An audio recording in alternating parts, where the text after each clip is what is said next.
ആദ്യം നമ്മൾ ഇങ്ങനെ ചീത്ത വാക്കുകൾ ഉപയോഗിക്കുമായിരുന്നു. പിന്നെ വീഡിയോസ് ഞാൻ കണ്ടിട്ടില്ലല്ലോ. അതായത് അങ്ങനെ അങ്ങനെ പറയുന്ന ചില നല്ല ചീത്തയൊക്കെ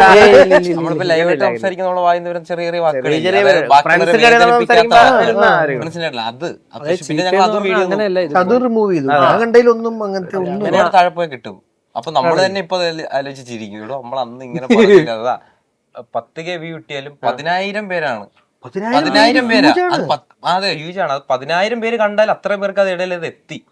അതൊരു വലിയ കാര്യം തന്നെയാണ്. അതിപ്പോ 10 ആയാലും 1K ആയാലും 1000 പേര്. നമ്മളിപ്പോ ഒരു കല്യാണത്തിന് എത്ര പേരാണ് ചേട്ടാ? 2,000 പേര്. മാക്സ് 2,000 എന്നൊക്കെ പറഞ്ഞ ഒരു 2,000 3,000 അതൊരു വലിയ കാര്യം തന്നെയാണ്. 10K എന്ന് പറയുമ്പോ അത് കുറവാ തോന്നും. നമ്മളൊരു സീനിൽ 10,000 ആക്ടേഴ്സ്, സപ്പോർട്ടിങ് ആക്ടേഴ്സിനെ നമ്മൾ നിരത്തുമ്പോ അറിയാം അതിന്റെ വലിപ്പം. അപ്പോഴാണ് 1,00,000 വ്യൂവേ ഉള്ളൂ എന്ന് പറയുമ്പോ എന്തൊക്കെയാണ് ഈ കൊച്ചു കേരളത്തിൽ സംഭവിക്കുന്നത് ഡയലോഗ് ഇതങ്ങ് ക്ലിയർ ആയിട്ട്, അല്ലെങ്കിൽ മറ്റേ പറഞ്ഞ ക്ലിയർ ആയില്ല. ചീത്ത വിളിക്കുന്ന അല്ലെങ്കിൽ പിന്നെ അതവിടെ കിടക്കും. അതായത് ചീത്ത വിളിക്കുന്ന വാക്കുകൾ ചെറുതായിട്ട് യൂസ് ചെയ്യുന്നു. പിന്നെ നമ്മൾ കുറച്ച് വീഡിയോ കഴിഞ്ഞ് വന്നപ്പം ഇത് കൊച്ചു മക്കളും ഈ പ്രായമുള്ളവരും കാണുന്നുണ്ട്. അപ്പൊ നമ്മളത് ചെയ്ത അത് ഇൻഫ്ലുവൻസ് ആവും. മനസ്സിലായില്ലേ? അത് അങ്ങനെ ആവുന്നോണ്ട് കുറച്ച് കാര്യങ്ങൾ നമ്മളങ്ങ് ഒതുക്കി. പിന്നെ നമ്മളല്ലാതെ ചെയ്തു. പക്ഷെ നമ്മളെ വീഡിയോയിൽ അങ്ങനെ ചെയ്യുന്നെന്ന് വിചാരിച്ചൊരിക്കലും റിയൽ ലൈഫ് അങ്ങനെയല്ല. ഈ എന്തൊക്കെയാണ് ഈ കൊച്ചു കേരളത്തിൽ സംഭവിക്കുന്നത് എന്നുള്ള ആ ഡയലോഗ്, ഐ മീൻ ആ ഒരു ഇത് നമ്മുടെയൊക്കെ റിയൽ ലൈഫിൽ ഭാഗമായി തുടങ്ങി. നമ്മൾ അങ്ങോട്ടും ഇങ്ങോട്ടും സംസാരിക്കുമ്പോൾ കേരളത്തിൽ ഇപ്പോൾ ഭയങ്കര ഒരു വലിയ നമ്മുടെ മനസ്സിനെ പിടിച്ചു കൊടുക്കുന്ന ഒരു കൊലപാതകമൊക്കെ നടക്കുകയാണെങ്കിൽ അപ്പൊ നമ്മൾ അങ്ങോട്ടും ഇങ്ങോട്ടും പറയുന്ന ഒരു ലിംഗോല് വരിക എന്നൊക്കെ പറയില്ലേ? അല്ലെങ്കിൽ എന്താടാ നമ്മൾ ദാസ നമുക്ക് ഈ ബുദ്ധി നേരത്തെ തോന്നാൻ വരുന്നത് എന്നുള്ള പോലെയൊക്കെ തന്നെ ആയിപ്പോയി ആ ഡയലോഗ്. ഈ ന്യൂസ് ചാനൽസ് അത് ഉപയോഗിക്കാൻ തുടങ്ങി. എന്തൊക്കെയാണ് കൊച്ചു കേരളത്തിൽ സംഭവിക്കുന്നത്? ഇതൊക്കെ കാണുമ്പോൾ അലനും ഹർഷറിന്റെ ഫീലിംഗ് എന്തായിരുന്നു? ഭയങ്കര സന്തോഷമാണ്. കാര്യം ഒരുപാട് പേർക്ക് ഇടയിൽ അത് എത്തി എന്നാലോചിച്ച് ഭയങ്കര സന്തോഷം. ഒന്നത്തെ കാര്യം, നമ്മൾ ഈ ഡയലോഗ്സ് ക്രിയേറ്റ് ചെയ്യുമ്പോഴത്തേക്കും നാളെ നമുക്കിത് ട്രെൻഡ് ആക്കണം, ആൾക്കാരുടെ സംസാരിക്കണം എന്ന് പറഞ്ഞ് തുടങ്ങുന്ന ഡയലോഗ്സ് എല്ലാം ഒന്നും നമ്മൾ സ്പോണ്ടേനിയസ് ആയിട്ട് വരുന്നത്. അതിപ്പം പറഞ്ഞ് എന്തൊക്കെയാണ് കൊച്ചുകളത്തിൽ പറയുമ്പോഴത്തേക്ക് അതിന് റിപ്ലൈ ആയിട്ട് എനിക്ക് വരുന്ന ഒരു ഡയലോഗ് എന്തൊക്കെയാണ് എന്ന് ഞാൻ അവിടെയാണ് അതൊരു ഇതുണ്ടാവുന്നത്. അത് റിയൽ അല്ലാണ്ട് അത് ട്രെൻഡിങ് ആവാനോ ആൾക്കാർക്കിടെ എത്തിയാൽ സംസാരിക്കാൻ വേണ്ടോ ഒന്നും ഒരിക്കലും ഉണ്ടാക്കുന്ന ഡയലോഗ്സ് അല്ല ഞങ്ങൾ ഉണ്ടാക്കുന്നതാണ്. പിന്നെ ചില വീഡിയോസ് ചിലപ്പോൾ ഞങ്ങൾ ഉണ്ടാക്കുന്ന ചില റീലിന്റെ ചില ഡാൻസ് ഇതൊക്കെ അതും പ്ലാൻഡ് അല്ല. അതും ഞങ്ങൾ ചിലപ്പോൾ അവിടെ സ്പോട്ടിൽ വന്നിട്ട് നമുക്ക് ഇന്ന് ഇങ്ങനെ ഒരെണ്ണം ചെയ്യണം, പിന്നെ അത് ആൾക്കാർക്കിടെ എത്തുന്ന ഒന്നും ഞങ്ങൾ ഉണ്ടാക്കുന്നത് ട്രെൻഡിങ്ങിന് വേണ്ടിയിട്ടല്ല. ആൾക്കാർ അത് ഏറ്റെടുക്കുന്നു എന്നുള്ളതാണ്. അതിൽ ഭയങ്കര സന്തോഷമാണ്. ഒരുപാട് പേരത് വലിയ ആക്ടേഴ്സ് ആയാൽ പോലും ചിലപ്പോൾ അവരുടെ എന്തൊക്കെയാണ് കൊച്ചുകൾ നടക്കുന്നതെന്ന് പറയണ്ട. ടോവിനോ ചേട്ടനൊക്കെ പറയുന്നുണ്ട്. അത് വിഷ്ണു പറഞ്ഞ കറക്റ്റ്. ഒരു മെയിൻ ചാനൽ പേര് പറയുന്നില്ല, അവരുടെ അവരുടെ കാർഡിലൊക്കെ എന്തൊക്കെയാണ് ഈ കൊച്ചു കേരളത്തിൽ സംഭവിക്കുന്നത് എന്ന് പറയുന്ന അവരുടെ ഒരു വലിപ്പം. അതുപോലെ ഇപ്പൊ ആര് ഷുഗർ കട്ട് എടുത്താലും ആര് ഡയറ്റ് നോക്കിയാലും ഹെൽത്തി കുട്ടാണ്. ഈ മന്തിയുടെ ഇവരുടെ വീഡിയോസ് ഇല്ലേ, എനിക്ക് ഒരുപാട് എനിക്ക് ഫുഡ് റിലേറ്റഡ് ആയിട്ടുള്ളതുകൊണ്ട് എനിക്കത് ഭയങ്കര റിലേറ്റബിൾ ആയിരുന്നു. എസ്പെഷ്യലി ആ ഈ പറഞ്ഞ പേര് ഇനി നമ്മളതിന് പ്രൊമോഷൻ കൊടുക്കുന്നില്ല, പക്ഷെ എന്നാൽ കൂടി ഈ ഇങ്ങനെയുള്ള പദങ്ങളുണ്ടല്ലോ, ഇപ്പൊ ഹെൽത്തി കുട്ട, എന്തൊക്കെ കൊച്ചു കേരളത്തിൽ സംഭവിക്കുന്നത് ഇത്. പക്ഷെ നിങ്ങൾ വൺസ് അത് വർക്കായി കഴിഞ്ഞാൽ പിന്നെ അത് വേറൊരു റീലിൽ ഉപയോഗിക്കുന്നുമില്ല. ഇപ്പൊ സാധാരണ ആളുകൾ അതിന്റെ തന്നെ ഒരു ഫ്രാഞ്ചൈസ് പോലെ അത് ഇങ്ങനെ പതുക്കെ ഇട്ടിട്ട് പോവുക ചെയ്യുക. നിങ്ങൾ ഒരിക്കലും സ്വയം റിപ്പീറ്റ് ആവാതിരിക്കാൻ ബുദ്ധിയുണ്ട്. അത് കോൺഷ്യസ് ആയിട്ട് എടുത്ത തീരുമാനം. കാര്യം ഒരു ട്രെൻഡ് ആയി ആൾക്കാരെടുക്കണം. അതായത് നമ്മൾ ഈ പറയുന്നതിൽ അവർക്ക് ഏതാണ് ഇഷ്ടമുള്ളത് അവര് പറയുന്നത്, പിന്നെ നമ്മൾ ചെറിയൊരു ബൂസ്റ്റ് എന്തെങ്കിലും സ്റ്റോറി അങ്ങനെ എന്തെങ്കിലും ഇട്ടൊന്നും ഇതാക്കി കൊടുക്കത്തേ ഉള്ളൂ. ബാക്കി അവര് തന്നെയാണ് അത് ചെയ്യുന്നത്. അത് കഴിഞ്ഞിട്ട് അത് പിന്നെ വീണ്ടും അതിലൂടെ നിൽക്കാതെ അടുത്ത പുതിയത് എന്തെങ്കിലും ചെയ്യാം. കാര്യം അത് ട്രെൻഡ് പൊക്കോളും. ആക്സിഡന്റ് വന്നാലും പറയും അങ്ങോട്ട് അത് മറ്റേ വീട്ടിൽ നമ്മൾ യൂസ് ചെയ്തില്ല, അത് വേണ്ട, അങ്ങനെ മാറ്റിയും തിരിച്ചും ചെയ്യും. കാര്യം അതെന്താന്നറിയോ, നമ്മളുടെ പ്രേക്ഷകർ ഞാൻ ഉൾപ്പെടുന്നു. വിഷ്ണു ഒരു കാര്യം ചെയ്തു, അല്ലെങ്കിൽ ഞാൻ ഒരു കാര്യം ചെയ്തു, ഗംഭീരമായി കൈ പിടിച്ചു, 3 ദിവസമായി ചെയ്താ അവൻ തന്നെ വേറെ വിളിക്കും, ഞാൻ തന്നെ വിളിക്കും. ആ തിരിച്ചറിവുണ്ട്. അതാ ഞാൻ നേരത്തെ പറഞ്ഞേ, ഇവര് കോണ്ടന്റ് ക്രിയേറ്റേഴ്സിനോടൊപ്പം തന്നെ അതിന്റെ പക്വത കീപ്പ് ചെയ്യുന്ന പല കാര്യങ്ങളും ഇവരിൽ ഞാൻ കണ്ടിട്ടുണ്ട്. അതാണ് നേരത്തെ പറഞ്ഞ അറ്റൻഷൻ സീക്കിങ്ങിനുള്ള വഴികൾ തേടാതിരിക്കുക. Things will come. ഓക്കെ നമ്മൾ കണ്ടന്റ് ഉണ്ടാക്കി നമ്മൾ ക്വാളിറ്റിയിൽ ഡിപ്പെൻഡ് ചെയ്താൽ മതി. Okay okay Bipin Das find ചെയ്തത് എന്താണ്, ഇവരിൽ ആ ക്വാളിറ്റി കീപ്പ് ചെയ്തിട്ടുണ്ട്, ഇവരുടെ വീഡിയോസ് കൺസിസ്റ്റന്റ് ആയിട്ട് പോകുന്നത്. മനസ്സിലായോ? കൺസിസ്റ്റൻസി ഭയങ്കര ഇമ്പോർട്ടന്റ്. ഡെഫിനറ്റ്ലി.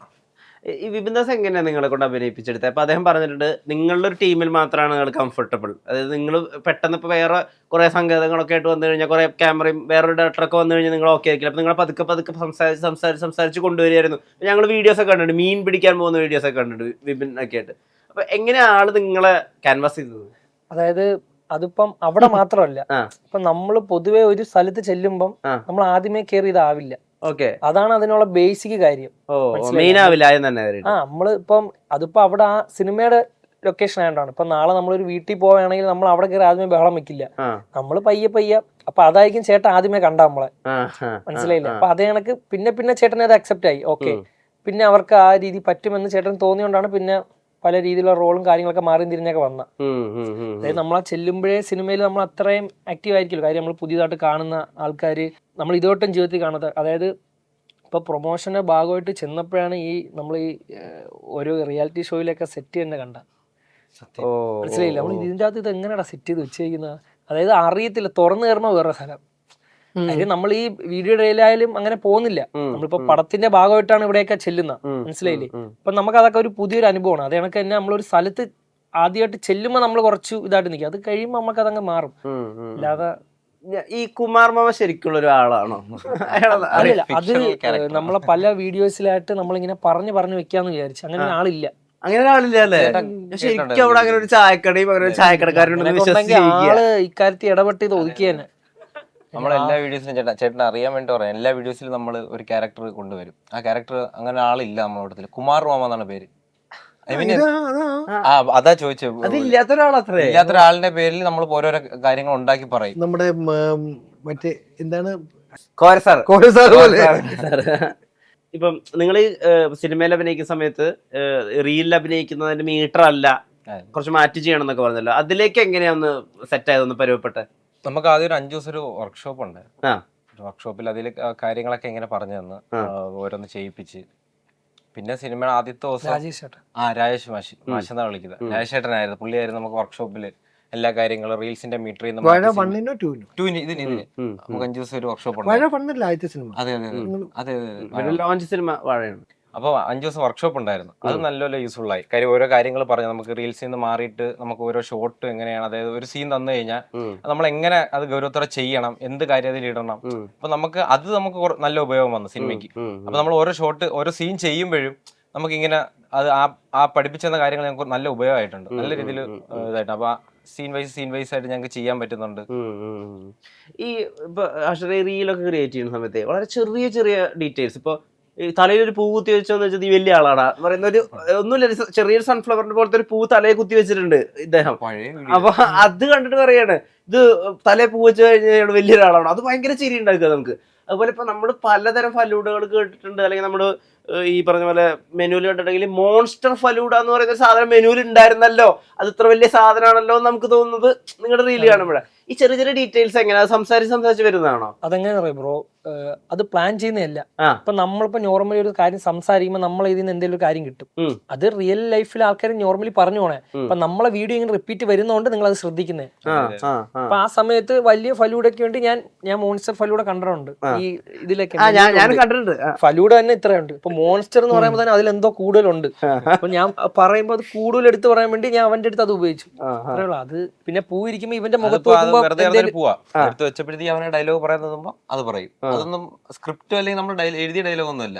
ഇപ്പൊ എന്നെ കാണുമ്പോൾ അവൻ എന്ത് പറയാൻ തോന്നുന്നു, അത് ലൈവായിട്ട് വരുമ്പോഴാണ് ആൾക്കാർക്ക് ചിരി ഉണ്ടാകുന്നത്. ഞാൻ ഉപയോഗിക്കുന്ന വാക്ക് ഒരു അൺഐഡന്റിഫൈഡ് കെമിസ്ട്രി അവരുടെ ഇടയിലുണ്ട്. അത് നമ്മൾ എത്ര കണ്ടുപിടിക്കാൻ ശ്രമിച്ചാൽ അതിന്റെ ഭംഗി കളയണ്ട, അത് നിലനിൽക്കട്ടെ.